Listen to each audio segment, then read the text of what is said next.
All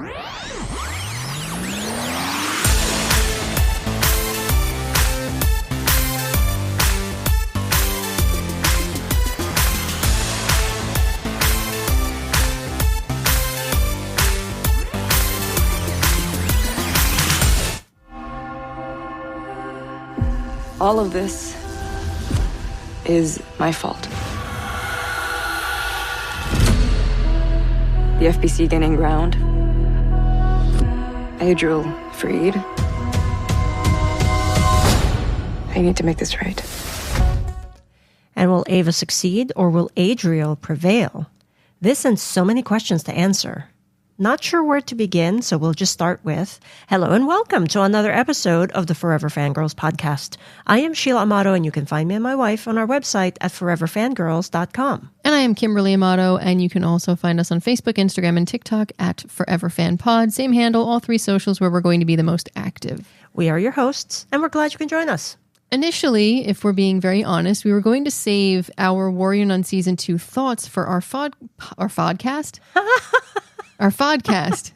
I'm making up new words while I go. I'm so sorry. It's all good. With our podcast with Kevin Batchelder called Into the Halo. However, we felt, considering recent things that have occurred, it was necessary to talk about it because of Netflix. Yeah. And so this won't be as in-depth as it would have been on Into the Halo.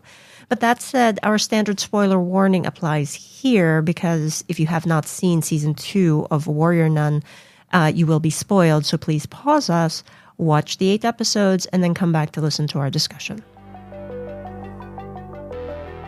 Why is it this one, not the other one? Because after what Netflix did, I feel like we're in the upside down.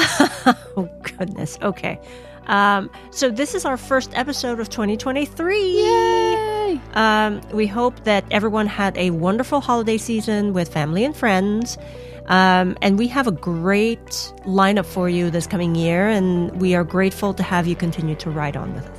And there's going to be a lot of special things coming. I know my wife mentioned there's a lot of things coming on the docket, but please just tune in because there's going to be a lot of different things happening because it might be a special year as far as episode-wise.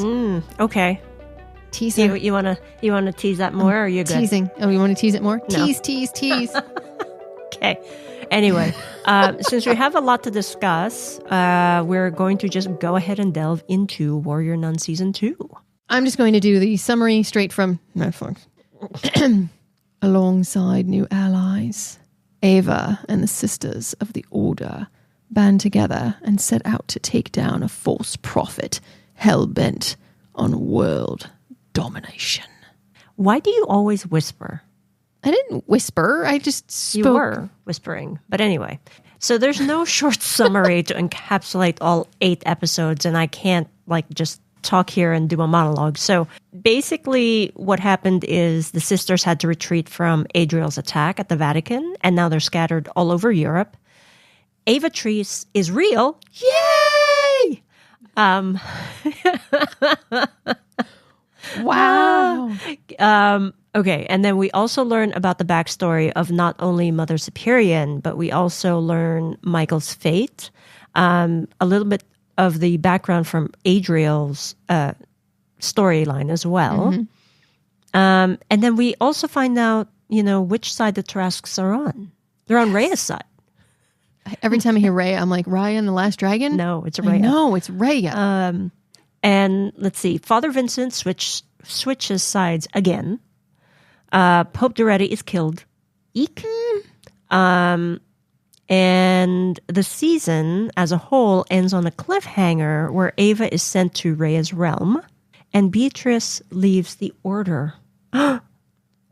And they admit they love each other. Oh, no. And you know what we should have heard?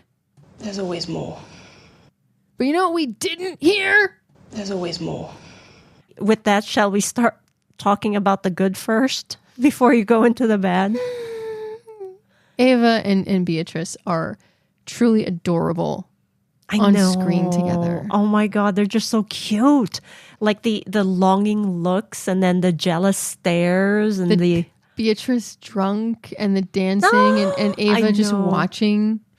just like letting her be free. It's the helping her, the innocence, yeah, right? It's that innocence of realizing you have feelings for someone, the innocence of Beatrice experiencing things that she had not experienced. Yeah, like getting drunk. And it kind of was paralleling season 1 with Ava, who had been living and doing all the things that Ava could never do because she was trapped in the hospital bed.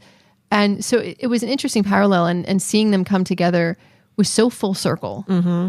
Yeah. It's just, and the adorable. fact that they were trying, at least from Beatrice, it seemed like more, that she was trying to fight against her feelings, but it just, she couldn't.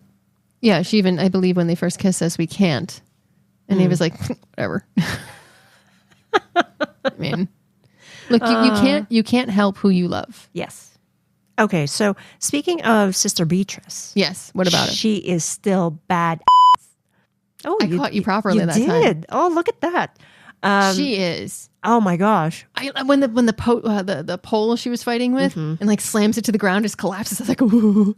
I know. When she pulls her chainmail over her face, it just gives me the chills. And like, did you notice? Here we go. But did you notice Ava had a similar one, but it was solid? It was, well, her eyes are open. Yes.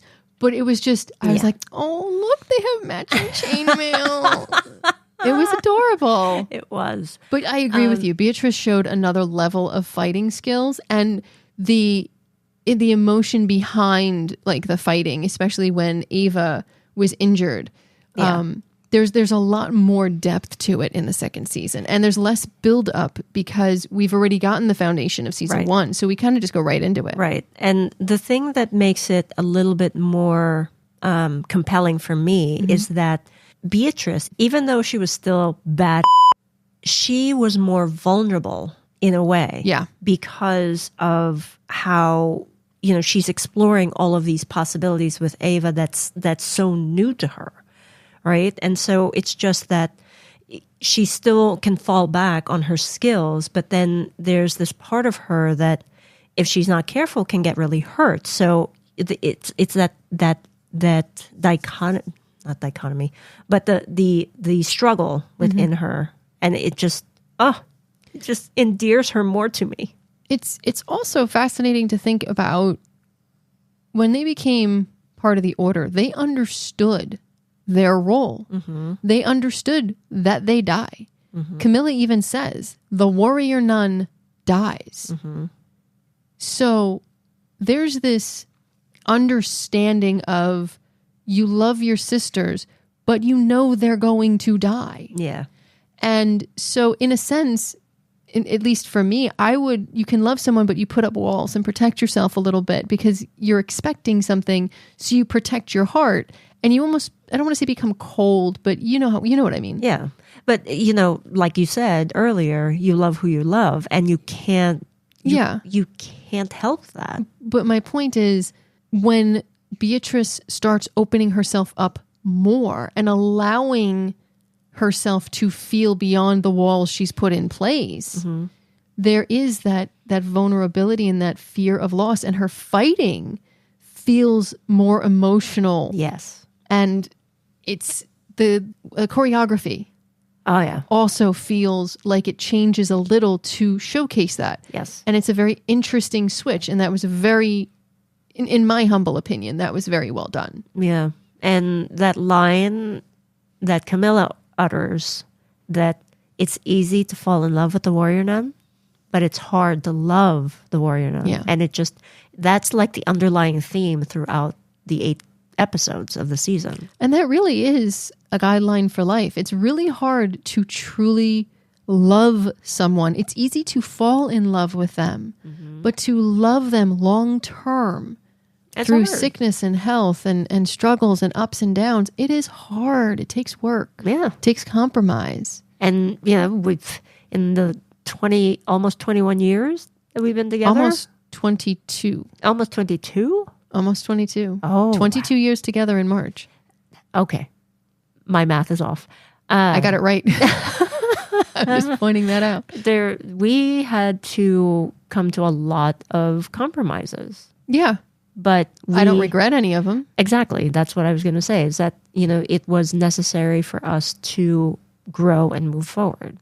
My interest, if there is a season 3 on some others, considering we're talking about Ava and Beatrice, if it does get picked up by somebody else, I would be interested to see what happens to Ava on the other side of the portal, because going into Miguel is Michael. Mm-hmm.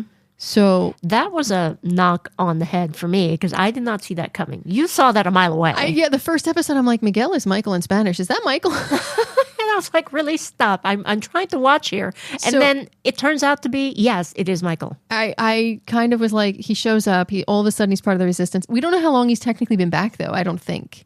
I don't remember. No. So, I mean, I wonder how long has he been back? How, time is different over there. What happens? Mm-hmm. So will Ava be different? Would Ava be different? Older? Distance makes the heart go fonder, but, I'm interested to see how that would work, which would have been great if Netflix renewed it for season 3. But you know what I'm going to say to all of that? Put a pin in it. Yes, exactly. Okay, so going into Michael, like we said, Miguel is Michael. Mm-hmm.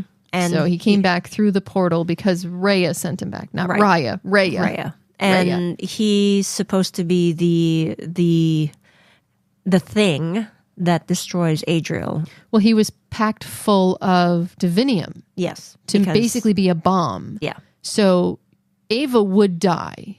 Because so Ava Adriel. is the lighter. The detonator. Right. Oh, I was thinking she's lighting. Yeah, you're right. I know. But I was like, oh, yeah, you're right. But I'm bumped. But to me, it parallels, going back to like religious imagery here. It goes back to parallels, maybe. Archangel Michael, who is charged with helping the church's armies against the attacks of the devil. And so here, we think of Adriel as the devil, right? Mm-hmm. The devil figure. So it's kind of cool that they've made that parallel here. That is cool. But by that parallel, Rhea is God. Yeah. Wow. We've always joked that God is really Adriel did say, you don't know who Rhea really is. You don't know what's behind that portal. And Lilith also mentions there is a holy war coming. Oh, I that missed we that one. won't see because of Netflix. Oh my goodness. Okay, we're still in the good, but we're keeping to the good. One of my things, if you've listened to Into the Halo, I am very much into Lilith. I love the tragic hero character. I always have. Seeing Lilith getting lost and deviating from the path of the warrior nun path, the order, and trying to figure out who she is. And she's so lost that she ends up going to Adriel for answers. Help. Yep. And ends up somewhat fighting for the wrong side. And in a sense, it shows her fallibility and her flaws and her vulnerability because she's so desperate to understand what's happening to her. Yeah. I mean, it's that scary. shows. Yeah, and it shows in what's happening to her skin. Yeah. She's getting all of these powers, but then she's like, okay, I am transforming right before my eyes. What the heck is going on here? Yeah. It's not normal for this realm anyway. No. So, yeah, I totally understand why she would go to the only source who would know an inkling about what's going on. Yeah, it's not like Lilith knew Rhea was available for consultations. Right. But beyond Lilith, who ends up being manipulated and used, which you could see coming, but it doesn't make it any less painful to see. Yeah. Sister Camilla, I think she's hysterical. She's the epitome of perseverance because she was infected with divinium, which is what caused Adriel to be able to basically speak to her and try to control her. And so she's still trying to do the good thing. She's struggling with this, whatever's happening to her. And then she figures out, you know what? If he's trying to do this to me, this can be a two-way street. I can use it against him too. And that's what happened. That was a freaky moment though, when they realized the divinium was, I believe it was in her neck, right? It was in her neck. Yeah. But just the idea that he could do that. that someone could control you like that. Well, he has tendrils all over and Yeah, but followers all over. You know, I don't believe we see when this happened. She figured out when. It was at the very beginning when they were still at the convent. And one of the sisters, just touched her neck. Oh, that's right. It was like a pinprick. Yes. It's very interesting, the parallels between what can happen in real life and what can happen in the show. And that's what makes a good show, in my opinion. It's plausible. Yeah. And it's very plausible that someone can do things and get in your head with a statement and you obsess over it. But you're right. Her perseverance and her strength to turn it around on him and say, look, if you're going to do this to me and you're going to get in my head, I can distract you by getting into your head and annoying the crap out of you. Yeah. Because we all know when you have that earworm of a song in your head and you're trying to get rid of it, we all know how annoying that can be. And I could just see Camilla singing Baby Shark to her heart's content. That is so funny. Head. I was about to say, Baby Stop it. Stop it. Anyway, we're gonna move right along. It's already there. Now I'm gonna be singing that later. We're gonna move right along to one of the themes that I feel Warrior Nun, Buffy the Vampire Slayer, Winona Earp, 3 shows to be are great examples of, is the found family ideal. Yeah. It was very much a rocky start at the beginning when Ava comes in, because Ava is this outsider who is the chosen one, who, like the protagonists of the other shows, don't actually want to accept that they are who they are. The reluctant hero. The reluctant hero, yes. But it's seeing this season when Mother Superior almost looks at them, because they are all that's left, after this coordinated attack throughout the globe. It is a beautiful thing to see Mother Superior kind of step up like the motherly role and show the love she has for her sisters. Right. And when she is killed, seeing Ava hug her and hold her, and there is an acceptance there that both of them are flawed, but they still love each other. And the fact that, Ava was just devastated when Mother Superior did die. Yeah. In trying to protect the other sisters of the order. And then the Halo, finally maybe forgave Mother Superior for her hubris way back when, maybe. Right? And actually the power of the Halo healed her so that she would live again, come back to life. And I thought that was fascinating. It was a beautiful scene. Because now it's using your words here, it's come full circle where Mother Superior had to learn her lesson. Why, she did not trust her team. She did not trust anybody else. She took on the burden of being the warrior nun and handling everything on her own, which caused someone else on the team to die. And that's why the Halo rejected her. It's a fascinating backstory that we finally got. Yeah. But also, and I'm sorry to cut you off, Ava blames herself for getting all of these warrior nuns killed because she released Adriel, but the Halo didn't reject her. No, because it's not that she was doing it, for... Well, I'm saying, I agree with you. Yeah. I'm saying there was no hubris there. Yeah. And, speaking of forgiveness here, Father Vincent... As I mentioned in the summary earlier, he was still at the beginning of the series. He was still fighting for Adriel, but you could see that he was doubting, where the choices that he made, and he's suddenly, towards the middle and end of the series, he's coming back, but then, understandably, the sisters are hesitant to trust him again. People make mistakes. Yeah, but this was a very big mistake. But, he'd stopped people from getting hurt at the end of season 1. But I think a lot of people, and again, parallel to current society, are led down a line of misinformation, false promises.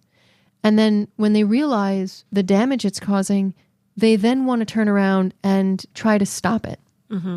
People make mistakes. And I like Ava basically saying, look, I don't trust you, but we have to work together. So we're going to learn. We're going to work through it. You're going to prove to me that you have changed because you're going to help us. the second chances, I think, was very important. And it's throughout the season for a lot of characters. You know, Ava getting her second chance because of falling in love for real, a second chance at life with the halo. Lilith, a second chance at life. And this new form, what is she? You know, she's basically a warrior nun without a halo. Yes. If you think of how powerful she is. Camilla, standing up, second chance at, you know, fighting back and not losing herself to Adriel. Mother Superior. I mean, I can go down every single character. That's what we need to do in life. When people meet their mistakes and they understand what they are, we need to give them a second chance. Agreed. Assuming that they've really learned their lesson and they're just not paying lip service to it. Yes, not performative. I get that. But I liked the season showing that. What you said kind of triggered something in my mind, and that's about charisma and Adriel, right? Because he was so charismatic. There were false narratives there that he was able to run with, and that it was very hard for people to not notice that because he was very charismatic. Yeah, he would start the plague and then solve the plague. So how do you stop something when all you're seeing is the pain, and then you're seeing somebody who actually looks like the pictures in your churches walking on water and fixing what he caused? Right. So you don't see who caused it, you're seeing who's fixing it. So of course you're going to get attached to that. Just like in modern day, we don't see the problem that's being created by specific people in society, politics that I don't want to get into. We're seeing how they're quote unquote fixing it, even though they're not fixing it for us, they're fixing it for their personal gain. Right. Because they have a different agenda. Yeah. So agendas and narratives are very clear in this season. Okay. So any other good that we should discuss? It really is an excellent season. It is one of the best, tightly packed, fascinating, interesting, well done, well acted, well written, well edited. I'm going to harp on it again as I did in Into the Halo and as I've done in the season 1 episode we did in Forever Fangirls. The cinematography, the landscapes. God, this season was good. Yes, it was so good. It was very good. It was very good. Oh, okay. So we shall dive into the bad now. And before you go on your rant, I wasn't going to rant. I was going to speak in a specific pace and manner. Okay. But let me get this in before you start whatever that is, and say that the bad for me was that Shotgun Mary is dead. And I'm like, no. And from what I've read, I believe the actress had to leave for personal reasons. Yeah. And that's fine, right? But in the story itself, it left a big hole. I don't like that Shotgun Mary was gone. I love the character. But indirectly, I found that to be beneficial for the story because the guilt, the weighing down of all of them, when they're all messaging through the cross and they're all just bawling, crying, because Shotgun Mary was the strength and the power of season 1. Even though you had Ava and Sister Beatrice and all of them, Shotgun Mary was in your face going, we are going to do this. Yeah. Period. And she was the leader, the strong one, and now she's gone, and they have to come together and find a way to move on. Yeah. And accept that she's not there, but she's there with them in spirit. And that, to me, was a continuity throughout the series that I don't think you can have if that character is there. Not as strong. And that's true, and I agree with that. I just like the character so much that I didn't want to see the character go. I am glad they didn't recast though, because I think that would have done that I think a that disservice. Correct. I would not have liked that solution. Yeah. I agree with you that it's better that it was this way. I still don't like the fact that the character is dead.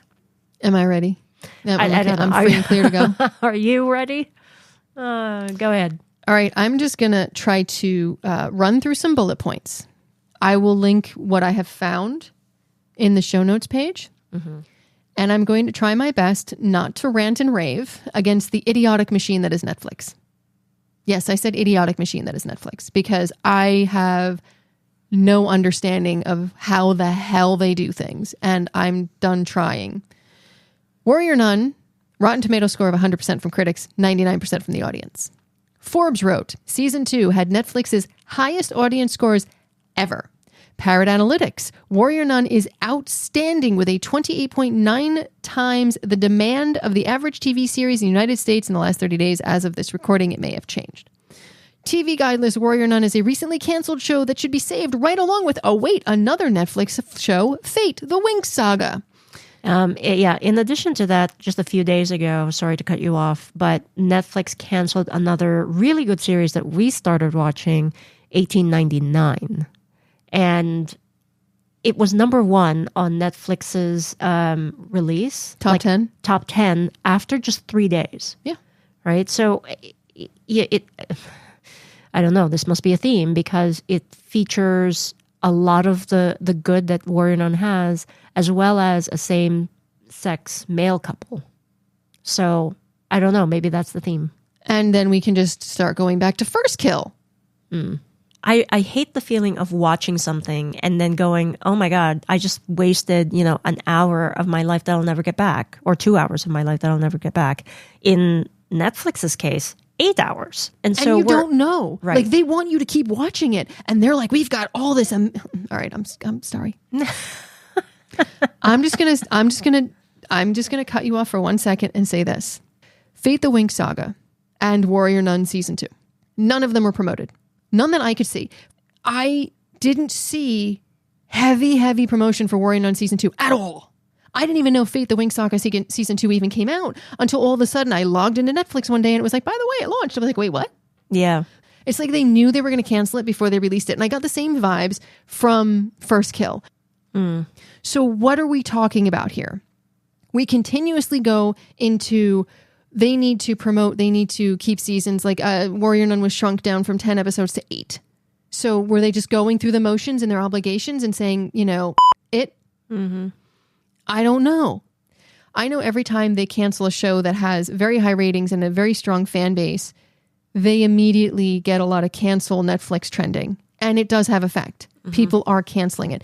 They also based, a lot of people I know, they will wait till a show comes out, like Stranger Things Season 5. They will renew it for that month. They'll watch it and then they'll cancel it again.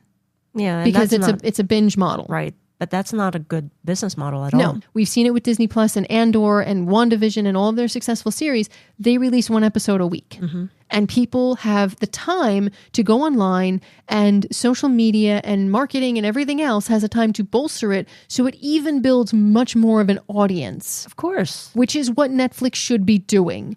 And again, that's where I get upset with First Kill, is because they were posting all of this stuff to try to promote it, to get you to watch it more. And they knew, in my opinion, they knew they were going to cancel it. So why were you doing that? Why were you baiting us?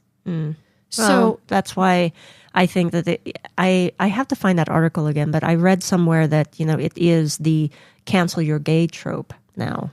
A lot of people are saying it's went from bury your gays to marry your gays to cancel your gays. I'm just so angry that I don't know where to be angry. Well, for me anyway, it's very disconcerting that most of the shows that are getting canceled do have these, developing or developed same-sex couples already. And so that makes me angry because it's a problem. I mean, want to see representation. Lightyear, it had an openly gay relationship and countries banned it. Yeah. So is that why Netflix is getting rid of them? Because they can't play in other countries and they're banned?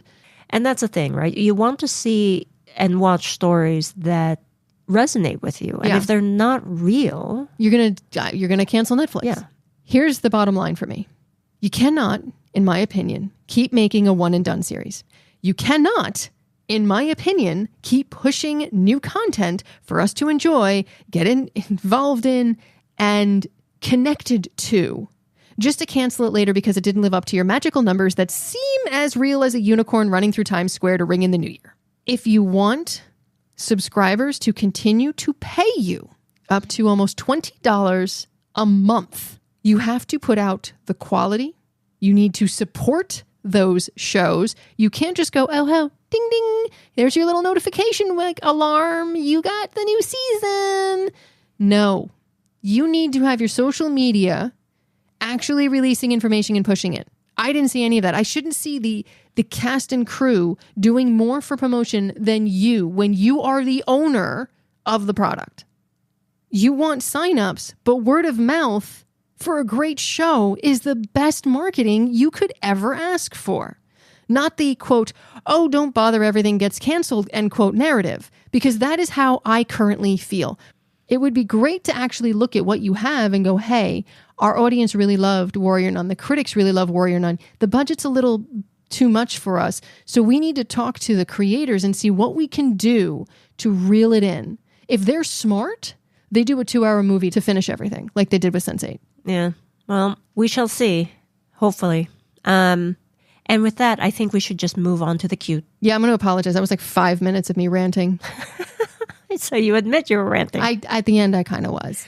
I don't like it. No, I understand. It's frustrating. Yeah, it's very frustrating. So let's just jump into the cute. Well, for me, all of the scenes involving Ava and Beatrice. You're cheating. I am cheating. I fully admit that. It is definitely adorable. Every time I think of them, I do think of that dancing scene with like Beatrice really tipsy, just bouncing around and dancing with her hair down. Yeah, because and she's laughing. never been drunk. Yeah, and Ava just staring, and I obviously she's admiring, but it's also this realization comes over her of like, wow, look at how beautiful she is. Look at how lovely she is. Look at how wonderful she is. Mm-hmm. It goes beyond that. There was a deeper connection. So you have the innocence and the realization and the wake-up call. Yeah, and all of the shared experiences that they've had. You know, they're really close. They're training, right? But they're also learning about each other and about life in general. And it's just, the fact that she's like the manager real quick. Well, she's Beatrice. Yeah. For me, one of the cute things, and I'm going to cheat a little bit because you cheated, so I'm allowed to cheat. It's Camilla. Throughout the entire season, again, like season 1, it's like with her little one-liners. Yeah, but like season 1 with the machine gun shooting at the ceiling, going, I hope I got that right.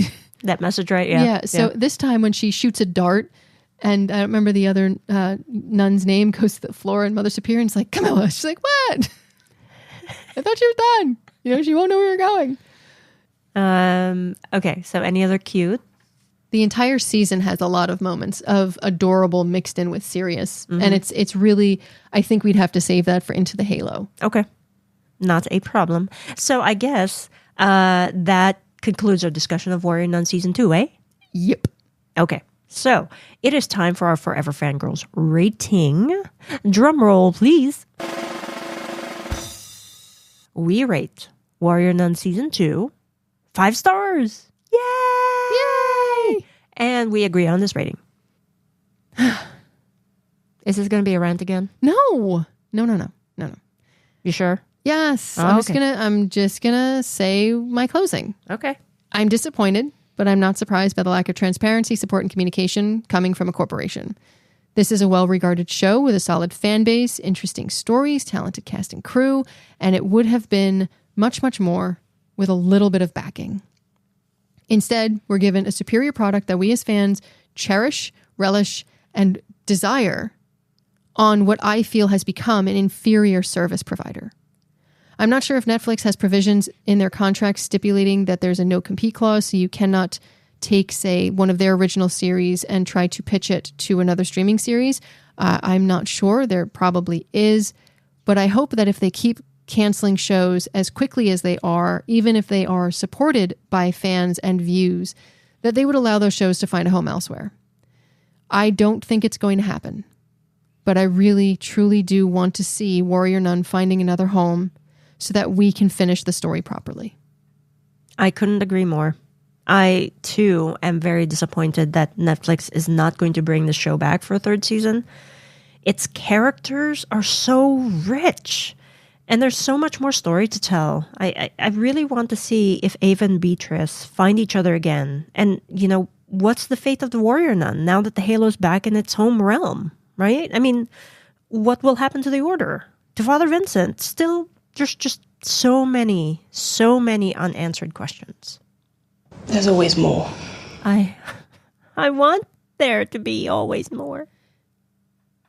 And on that down note, that is going to be our show for today, folks. Thank you so much for joining us. Were there any key points that we missed that we should have discussed? If there are, we may be covering them on our other podcast, Into the Halo with Kevin Batchelder. If you want to leave us a voicemail at speakpipe.com/Forever Fangirls podcast, recommending anything or any comments, we would love to hear from you. And if you're listening to this on your smartphone, just be sure to hit the little subscribe button so you don't miss a future episode. And until next time, stay safe, be kind, and remember, as Sister Beatrice said, there's always more. In this case, there should be. We are looking forward to hearing more about the future series, hopefully, in this life and not the next.